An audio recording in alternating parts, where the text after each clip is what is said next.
अब मुझे ये जानना था, रिलायंस की आप बात कर रहे थे, कितने समय से हम 1520 25 कर रहे थे, अभी आप 1550 के लेवल की बात कर रहे हैं, ये क्यों इंपॉर्टेंट है? ये इंपॉर्टेंट है, बहुत अच्छा सवाल है। और कल रिलायंस का हाई था 1550 इंट्राडे, और क्लोजिंग भी 1549, एकदम हाई पर जाके बंद हुआ, टॉप पे। बिल्कुल ठीक है। पिछली बार का अब क्या होता है, हम एआई डेटा बनाते हैं इसलिए कि पिछले इतिहास से हम क्या सबक ले सकते हैं, कहाँ स्टॉक रुकेगा, कहाँ बढ़ेगा, किसके ऊपर ब्रेकआउट होगा। अब आप बताओ, किसी ने ये बताया आपको कि कहीं भी आपको ये रिसर्च मिली हो कि पिछले एक महीने में 9 बार हम 26,100 के अंदर बंद हो रहे हैं? डेटा देखेंगे, सबके पास है। इसमें कोई ऐसा नहीं कि हमने कोई चांद तारों से निकाल के लाए डेटा, ये सबके सब मार्केट। लेकिन उस डेटा को निकालना और निकाल को उसको प्रोसेस करके आपके काम की बात बनाकर रखना, यही एआई डेटा है।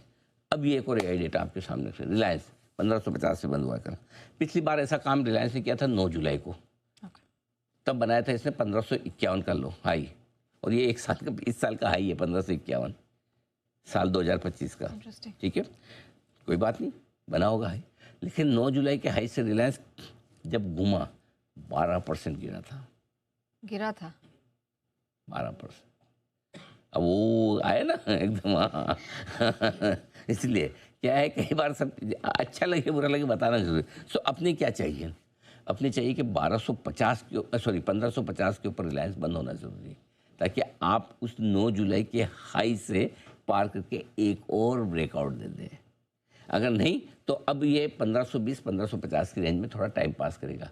1510 1525 की रेंज में सपोर्ट हो जाएगा, 1550 के आसपास रुकावट होगी। ये रिलायंस की आपकी स्ट्रेटेजी होगी, समझिए। 1510 1525 की रेंज में सपोर्ट, ऊपर में 1550 के ऊपर नया ब्रेकआउट, रिलायंस इसलिए जरूरी है।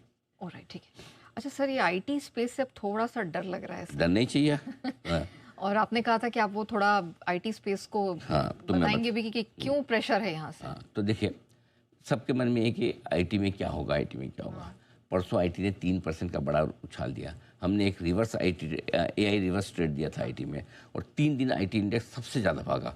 कोई भी इंडेक्स 3 दिन में 5-6% भाग जाए, इससे ज़्यादा इस इंडेक्स से क्या उम्मीद करोगे? और वो भी इतना बड़ा इंडेक्स है, निफ्टी का, छोटा नहीं है, करेक्ट। तो इसका मतलब क्लियर कट है कि आईटी शेयरों में एक बढ़िया ट्रेड बन गया आपका रिवर्स। अब कल एनवीडिया के नतीजों के बाद सबके मन में सवाल उठा कि क्या ये रिवर्स ट्रेड वापस खत्म तो नहीं हो जाएगा, वापस एआई मजबूत होगा तो इंडिया की आईटी कम होगी, और वो सवाल वाजिब भी था। कल हमने उसका ये जवाब दिया कि टेक्निकल ब्रेकआउट आईटी शेयरों में बहुत स्ट्रॉन्ग था, इसलिए हम बढ़े नहीं, घटेंगे नहीं। और कल हुआ यही, मैं आपको बताता हूँ। कल आईटी इंडेक्स हमारा फ्लैट बंद हुआ है, बढ़ा नहीं मार्केट के मूड के साथ, लेकिन घटा भी नहीं।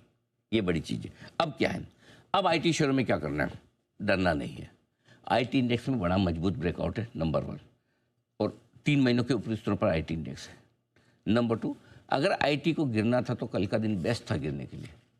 जैसे कल एआई ट्रेड रिवर्स होने के संकेत कल मिले थे एनवीडिया के रिजल्ट से, नेस्डेक की 500 पॉइंट की तेजी से, तो कल ही पिट जाते कि भाई एआई रिवर्स ट्रेड आपका खत्म, गिर जाओ। तो कल अगर इन्होंने बचा लिया, जैसे आज बुल्स को बचाना है तेजी का दिन, कल आईटी ने अपना खराब दिन बचा लिया। आज तो डर ही नहीं ना, अगर एनवीडिया आपका ऊपर से 8% गिर गया तो आज तो आईटी का डर कम हो गया, करेक्ट। तो गिरना होता तो कल सही दिन था, नहीं गिरे। अब आज अमेरिका में एआई शेयरों की कमजोरी से आईटी शेयरों को थोड़ा सेंटिमेंटल सपोर्ट मिलेगा। देखते हैं वापस से AI trade, reverse AI trade जोर लगाता है या नहीं, लगाए ना लगाए देखेंगे, समय बताएगा। लेकिन एक चीज़ क्लियर है कि आईटी शेयरों में उतनी खराबी अब नहीं दिख रही जितनी थी। और अब अमेरिका में अगर एआई ट्रेड इतना तेज़ी से नहीं बढ़ सकते तो हमारे आईटी स्टॉक कंपेरेटिवली बेहतर परफॉर्म करेंगे, ये सीधा। बाकी रहा एक और सेक्टर आपको दे दूँ लगे हाथ, मेटल थोड़ा सा कमज़ोर हो सकता है, क्योंकि डॉलर की कमजोरी का, मजबूती का थोड़ा असर मेटल शेयरों में पड़ सकता है। निकल आपने बताई 7.5 महीनों के निचले स्तरों पर। ऑलराइट सर, आज के क्यूज कैसे हैं?